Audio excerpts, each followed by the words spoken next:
पवन भैया जी सत साहिब, मेरा कुछ शंकाएं हैं जो आप कृपा करके शंकाओं को समाधान कीजिए। पहला है कि रक्षा सूत्र किस हाथ में बांधनी है, क्योंकि पहले परंपरागत रूप से लड़की को बायां हाथ में और लड़का को दाहिना हाथ में बंधवाया जाता था।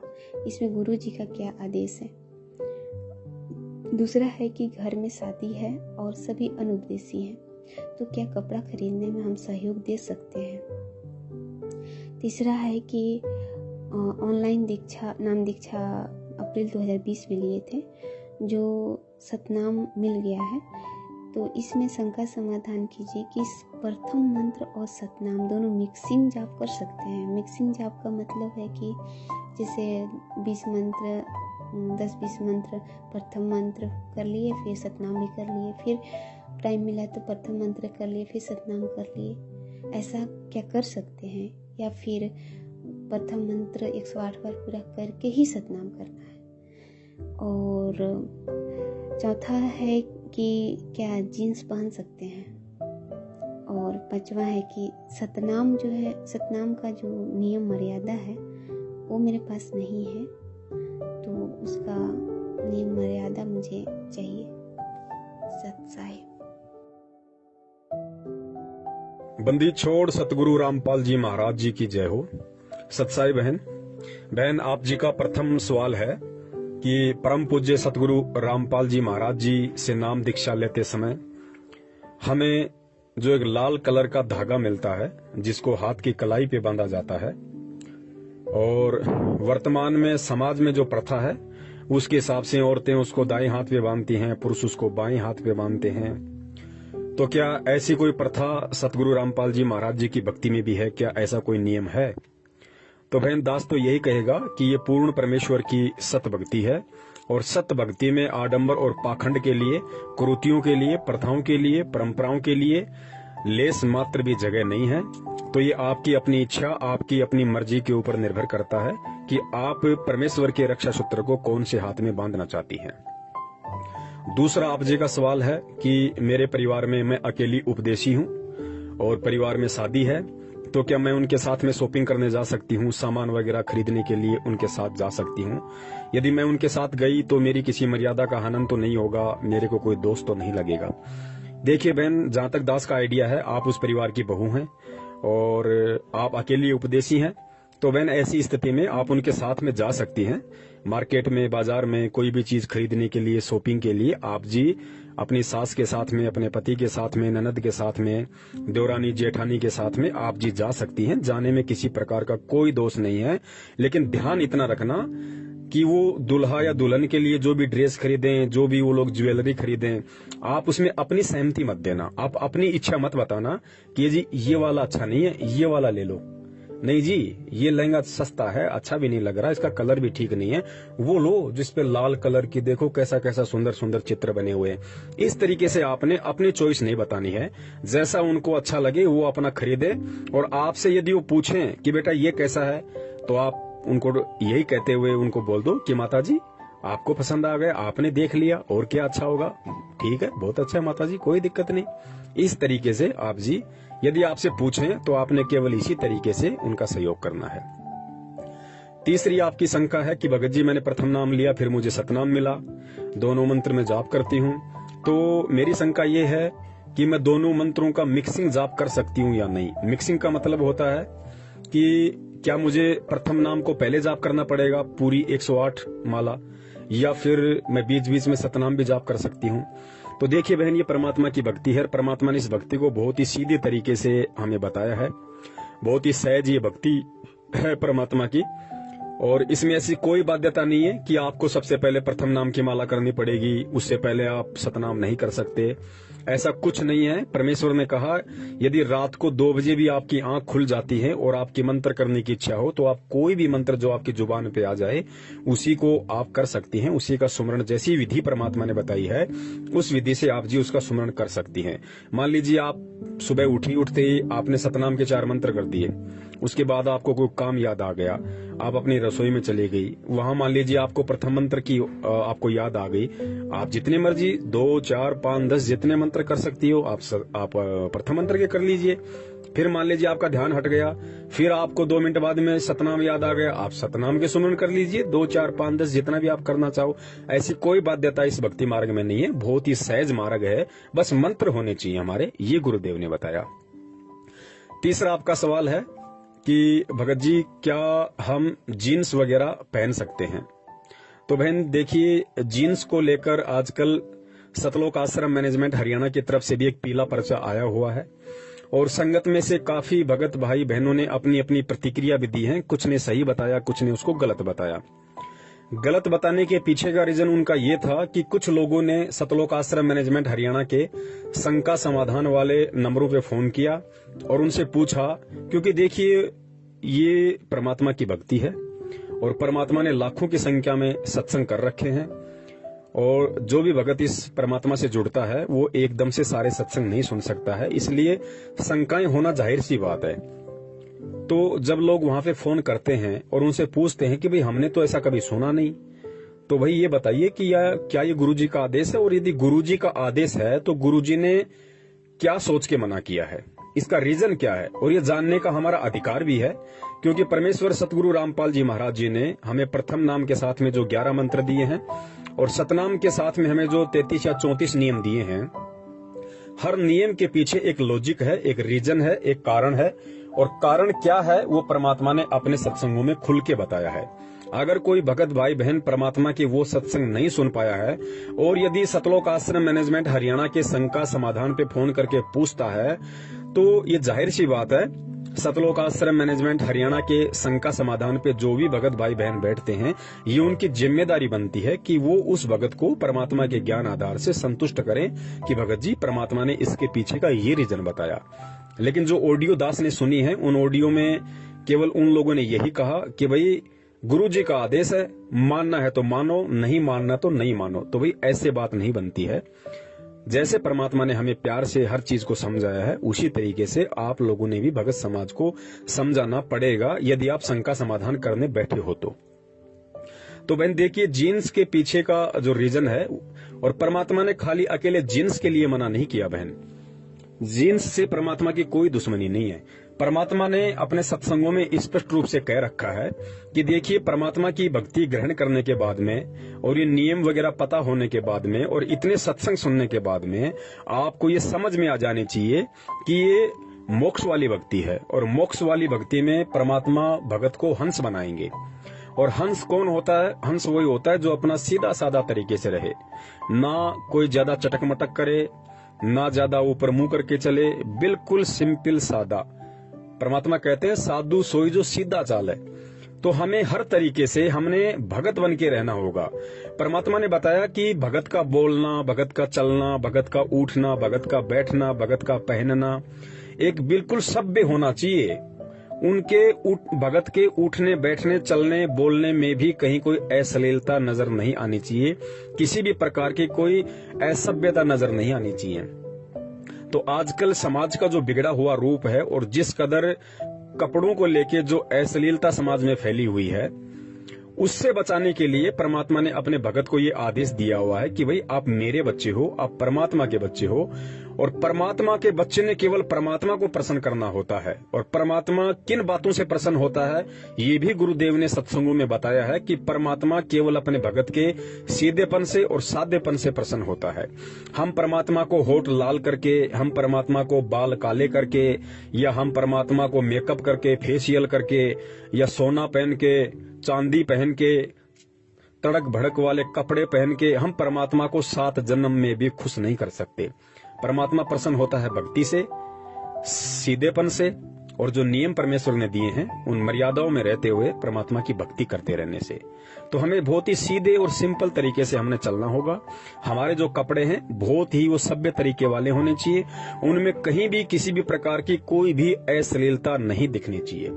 तो आजकल बाजार में जिस प्रकार से टाइट जींस आती हैं, या जो टाइटी आती है, जो एक पजामी टाइप की आती है जिसको माता बहनें पहन लेती हैं, और ऊपर भी बहुत सारे ऐसे कपड़े आते हैं मार्केट में जो बिल्कुल टाइट होते हैं, जिनमें माता बहनों के अंग बिल्कुल मतलब स्पष्ट रूप से दिखाई देते हैं।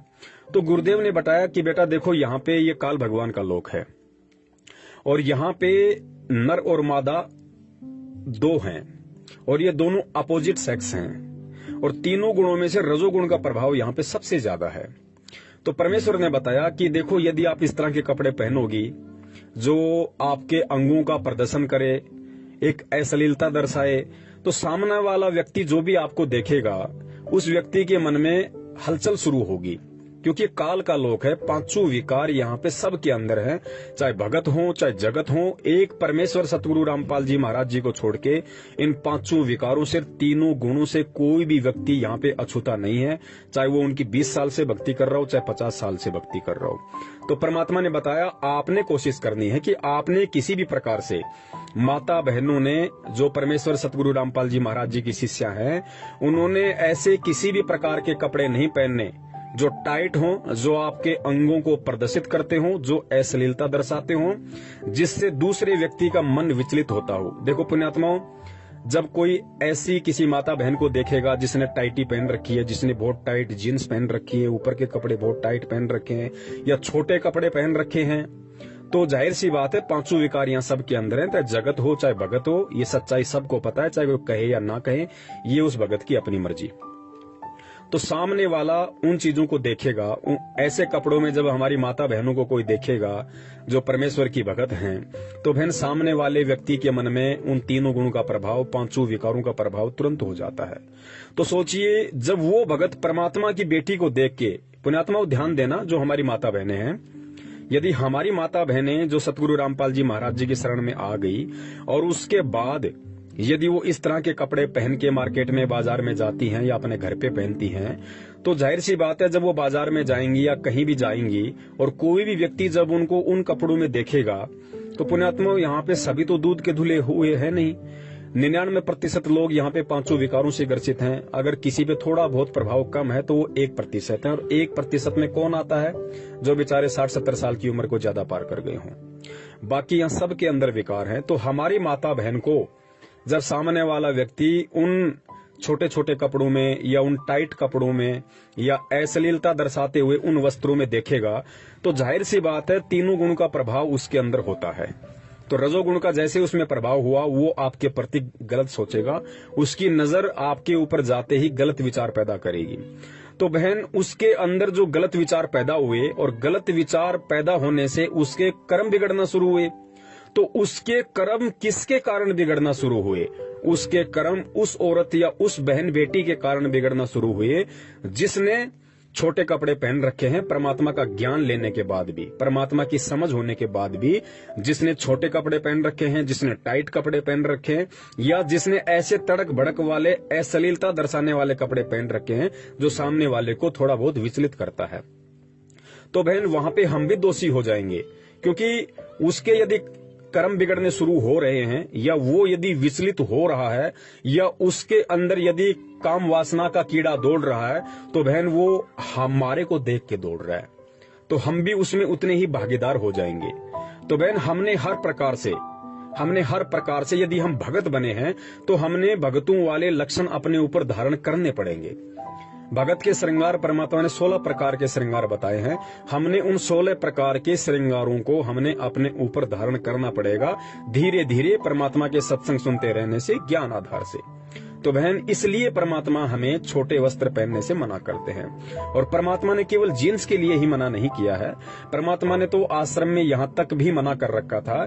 जैसे बहुत सारी माता बहनें हैं, अपना जो इस सलवार सूट वगैरह पहनती हैं, तो ऊपर का जो पहनती हैं, क्या नाम है उसका, सूट, जो ऊपर का जो सूट होता है, बहुत सारी माता बहनों का जो सूट है वो इतना छोटा होता है कि कोहनी से ऊपर तक होता है। जैसे भाई लोग, जैसे बहुत सारे लोग आप देखते होंगे जो ये टी शर्ट वगैरह पहनते हैं, तो टी शर्ट का बाजू कितनी होती है, मतलब कोहनी से ऊपर तक होती है। तो जिन माता बहनों का ऊपर का जो सूट होता है वो कोहनी से ऊपर होता था, परमात्मा उसको भी धमका दिया करते थे कि बेटा अच्छे कपड़े पहनो, पूरे कपड़े पहनो, कोहनी के नीचे तक होना चाहिए आपका बाजू, वो किसी भी प्रकार का मतलब अश्लीलता ना दर्शाए। अपने सत्संगों में भी कई बार परमात्मा ने जिक्र किया है कि माता बहनों की जो बाजू होती है वो कोहनी से नीचे होनी चाहिए और बिल्कुल ढीली ढाली होनी चाहिए, टाइट नहीं होनी चाहिए।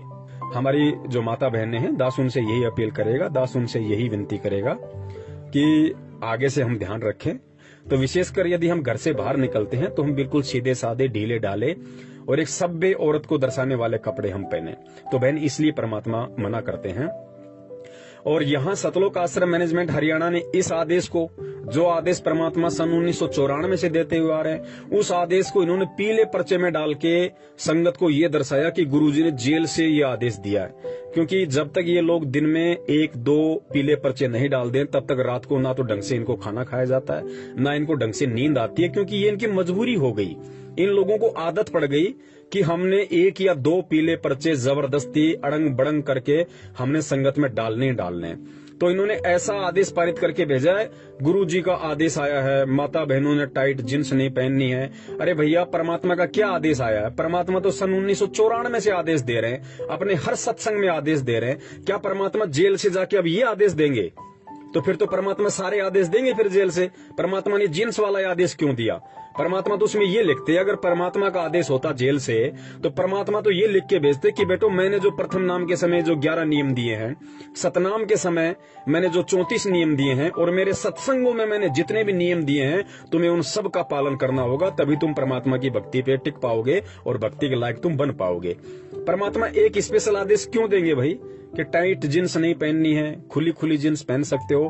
परमात्मा ने तो हमेशा कहा कि खुला खुला कपड़ा, चाहे जींस हो, चाहे स्वेटर हो, चाहे पैंट हो, चाहे ट्राउजर हो, चाहे सलवार सूट हो, कोई भी कपड़ा हो, हमने खुला खुला ही पहनना है। हमने ढीले ढाले कपड़े पहनने हैं, हमने अश्लीलता दर्शाने वाले कपड़े नहीं पहनने। तो ये कोई जेल से स्पेशल आदेश नहीं आया है, ये तो इन लोगों की अपनी घटिया सोच है जो संगत को मूर्ख बनाने के लिए, और हमेशा इस तरह के आदेश ये लोग पारित करते रहते हैं। ये जो आदेश है ये परमात्मा का सत्संग रूपी आदेश है। तो पुण्यात्माओं ध्यान रखना, हमने आदेशों का गुलाम नहीं बनना। इस भक्ति मार्ग में जो भी व्यक्ति आदेशों का गुलाम बन के रहेगा वो व्यक्ति कभी भी इस भक्ति मार्ग पे सफल नहीं हो पाएगा। हमने परमात्मा के सत्संग रूपी आदेशों का गुलाम बनना है, क्योंकि सत्संग यहाँ पे सदा रहेंगे। गुरु यहाँ सदा नहीं रहेगा, लेकिन गुरु के सत्संग, गुरु के वचन यहाँ सदा रहेंगे। तो हमने सत्संग रूपी आदेशों का गुलाम बनना है। और जो व्यक्ति इस ज्ञान को आधार बना के परमात्मा के सत्संग रूपी आदेशों का गुलाम बन गया, पुण्यात्माओं, परमात्मा उसको किसी अन्य की गुलामी नहीं करने देंगे। वो कभी भ्रमित नहीं हो सकता, कभी भी शंकाओं में नहीं आ सकता वो व्यक्ति, क्योंकि सत्संग ही इस भक्ति मार्ग की नींव है। और जिसकी नींव ही मजबूत है तो नींव के ऊपर भाई फिर चाहे भक्ति रूपी मकान चाहे कितना बड़ा बनाओ, कहीं कोई दिक्कत, कहीं कोई दबाव नहीं आना। और आगे आपने बताया बहन कि सतनाम के जो 34 नियम है वो आपको नहीं पता है। अब मुझे नहीं पता आपको क्यों नहीं पता है, क्योंकि वैसे तो नाम दीक्षा के समय पर्चे वगैरह दिए जाते हैं, हो सकता है ऑनलाइन आपको नाम दीक्षा मिली होगी, आपको नियम नहीं बताए गए होंगे। ना ये लोग ऐसा कोई ध्यान देते हैं, चाहे कोई नियम ले या ना ले, इनको इन बातों से मतलब नहीं है। मैनेजमेंट को केवल संख्या जोड़ने से मतलब है, ताकि ज्यादा से ज्यादा लोग ज्योति पाठ और दान जमा करवाए। नियम में रहे ना रहे ऐसी कोई बाध्यता इन लोगों को नहीं है। तो सतनाम के जो नियम है, अगर परमेश्वर दया करेंगे, मालिक प्रेरणा करेंगे, तो दास सतनाम के जितने भी 34 या 35 नियम है, परमात्मा एक विशेष वीडियो उन पे बनवाएंगे। और जैसे परमात्मा ने प्रथम मंत्र के समय जो 11 नियम दिए जाते हैं, जैसे परमेश्वर ने पहले उसका एक वीडियो बनवा रखा है, उसी प्रकार परमात्मा अगर दया करेंगे तो दास सतनाम के सभी 34 या 35 नियमों का भी एक वीडियो अवश्य बनाएगा अपने भगत भाई बहनों के लिए, और ताकि हम लोग नियमों को अच्छे से जानेंगे, समझेंगे, पहचानेंगे, तो हम भक्ति पे दृढ़ होकर चल सकेंगे। अगर समय आया, परमात्मा ने प्रेरणा की, तो अवश्य सतनाम के नियमों का भी वीडियो बनेगा। सत साहिब, जय हो बंदी छोड़ के।